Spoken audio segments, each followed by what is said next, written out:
Est-ce que est-ce qu'il y a des aspects du féminin que vous voudriez mettre en avant et qu'on n'a pas abordé jusqu'à présent dans notre entretien? Dans notre entretien, après, les énergies féminines se caractérisent par l'aspect de la créativité, on a parlé du fait d'être en contact, d'être en communion avec les autres.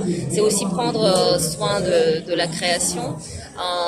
Le fémine, c'est donner vie, faire attention à la vie, faire de sorte que la vie grandisse, s'épanouisse, faire de sorte que quand il y a, toute l'énergie guérisseuse est une énergie féminine. Donc tout ce qui va permettre à la vie d'être, de se maintenir et de grandir, ça va être des énergies féminines.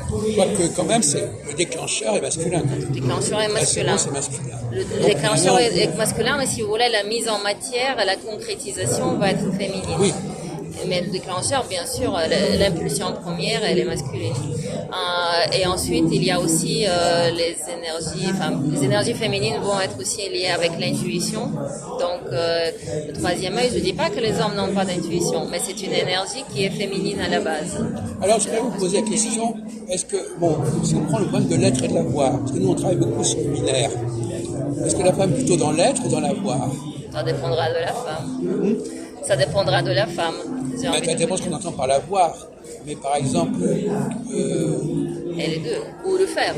L'intérêt pour l'avoir, la différence, à votre avis, je peux faire une question de baccalauréat, mais quelle est la différence entre l'être et l'avoir pour vous?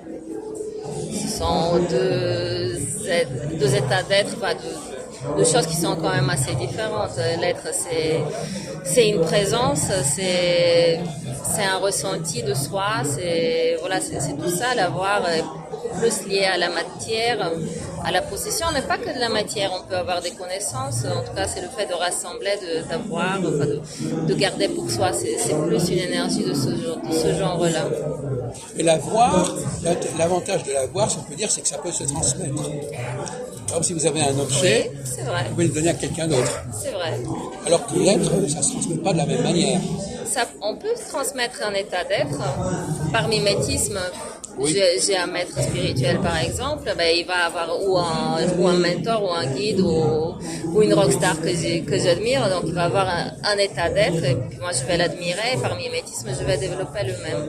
Ça peut se faire aussi, différemment, j'entends, différemment, mais ça peut se faire. Mais il y a des logiques de vie différentes selon qu'on est axé sur l'avoir ou sur l'être. Oui. L'avoir, c'est concret l'avoir. Vous avez des objets, vous avez une maison, vous avez des biens. Ou des connaissances, ou des convictions. Ça se transmet. L'être, c'est plus concret. C'est un travail sur soi. Parce que l'avoir, c'est la consommation de l'avoir. J'ai un objet, je veux l'objet. Je prends l'objet, je crée l'objet, ça peut être je crée l'objet. Comment? Ça peut être aussi je crée l'objet, je donne l'objet. Oui, alors c'est ça. Mais à ce moment-là, je crée un objet que je vais pouvoir donner. Donc c'est un objet qui se transmet, qui ne m'est pas personnel à la limite. Quand j'acquiers quelque chose, ça n'est jamais personnel parce qu'à un moment donné, quelqu'un d'autre peut l'avoir. Il peut le prendre, donc on a dit parce que l'avoir se transmet beaucoup plus facilement et s'acquiert beaucoup plus facilement que l'être. Oui, je vois ce que vous voulez dire. Et quoique certaines connaissances peuvent être très difficiles à avoir. Oui, mais même si vous êtes un grand musicien, vous pouvez transmettre votre musique, mais vous ne pouvez pas transmettre le génie musical. Vous pouvez inspirer celui de l'autre. Oui, mais je veux dire qu'il y a des choses qui sont le résultat d'une action, mais vous pouvez profiter de cette action, mais vous n'avez pas accès à l'action elle-même. Ouais. Et c'est peut-être à mon avis là qu'on rencontre une certaine qualité entre le masculin et le féminin. Peut-être que les femmes ont trop, elles ont un rapport beaucoup trop de jouissance par rapport à ce qui existe. Et pas les hommes. Les hommes, ils préfèrent jouir de leur propre créativité, si vous voulez, de leur propre génie, de leur propre recherche. Ils sont moins dans la tentation de dire ah mais tiens j'aimerais bien avoir ceci, j'aimerais bien avoir l'envie d'avoir quelque chose qui existe, même un manteau, une bague, enfin, une maison, etc. Ça empêche de les rechercher en soi-même. Quand on peut acquérir quelque chose de l'extérieur, on ne fait pas un travail en disant qu'est-ce que je peux avoir, qu'est-ce qu'il peut venir de moi. D'accord.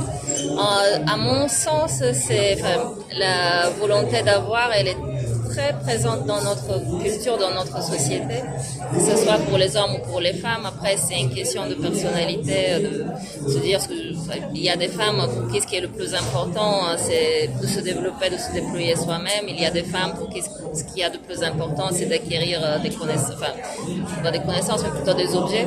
Et de la même manière, il y a des hommes qui vont être axés plus sur l'argent. Est-ce que l'argent va leur apporter comme pouvoir, comme place sociale, etc. Et qui ne seront pas forcément dans une recherche d'introspection et de recherche. Mais les hommes les plus évolués, les plus aboutis, ce sont ceux qui sont dans l'être, qui se sont dégagés de la voie. Mais on peut dire la même chose des femmes. Évidemment masculine, qui est exact. Et féminine aussi. Oui. Mais on peut dire que les êtres, effectivement, qui sont les plus évolués d'un point de vue spirituel, que ce soit des hommes ou des femmes, vont être plus détachés par rapport à la voie et vont être plus dans l'être. Oui, voilà. Quand ils ont un certain niveau d'évolution spirituelle, que ce soit des hommes ou des femmes.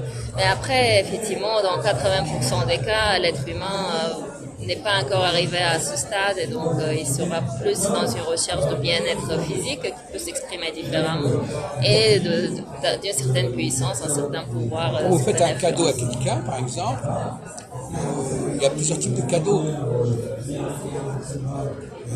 Par exemple, vous connaissez la formule de l'évangile, ne donnez pas des perles à des pourcents. Au pourcent. Qu'est-ce que vous comprenez par cette formule? On peut en comprendre beaucoup de choses, mais c'est-à-dire, par exemple, vous pouvez en comprendre que si vous êtes une personne qui est dans le don, dans la bienveillance, ne soyez pas, par exemple, avec des êtres qui ne sont pas capables de vous apprécier à votre juste valeur et qui vont abuser de votre gentillesse et ne pas vous apprécier. Ça peut vouloir dire ça aussi. Ça veut dire aussi que vous dites qu'ils ne sont pas capables d'apprécier ce que vous leur donnez. Exactement. Tout simplement. Oui, tout à fait. Et il est évident que si vous donnez un objet à quelqu'un, il sera plus facile pour lui de profiter de cet objet que si vous lui donnez des idées ou des connaissances, etc.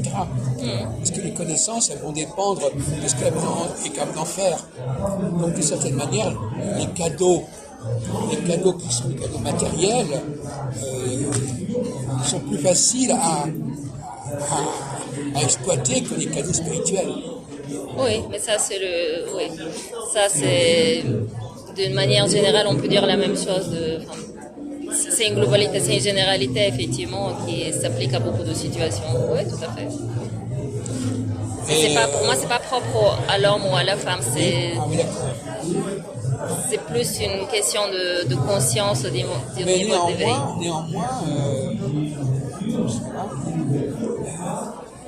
c'est la victoire du monde, c'est ça? C'est la victoire du monde.